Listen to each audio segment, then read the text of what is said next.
યાત્રાધામ દ્વારકામાં હજારો શ્રદ્ધાળુઓ પવિત્ર ગોમતી સ્નાન માટે ઉમટતા હોય છે, પરંતુ અહીં સુવિધાઓના નામે મીંડું જોવા મળી રહ્યું છે। ગોમતી ઘાટ પર મહિલાઓ માટે લાખોના ખર્ચે બનાવાયેલા ચેન્જિંગ રૂમ તંત્રની બેદરકારીના કારણે બંધ હાલતમાં છે। દ્વારકાના ગોમતી ઘાટ પર મહિલા શ્રદ્ધાળુઓ માટે ધાર્મિક સ્નાનનું વિશેષ મહત્વ છે। અહીં ચેન્જિંગ રૂમને તાળા મારેલા હોવાથી મહિલાઓને જાહેરમાં કપડાં બદલવાની શરમજનક સ્થિતિમાં મુકાવવું પડી રહ્યું છે। दर्शन कर पाछा आया तो एवं थयुं के नहीं बेन तैयार थईए तो आ गोमती घाट है, त्या घाट है नदी नी बारे, त्या चेन्जिंग रूम है तो त्या ताळा मारेला है। हवे ताळा मारेला है तो पछी सगवड शुं छे?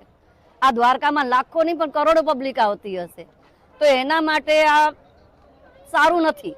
अने आमां लेडीसोनी इज्जत बी नथी जळवाती। रोड पर दुपट्टा राखीने कपड़ा चेन्ज करे छे तो आमां इज्जत शुं रही लेडीसोनी? चेन्जिंग रूमना ताळा खोलवा ज पड़े।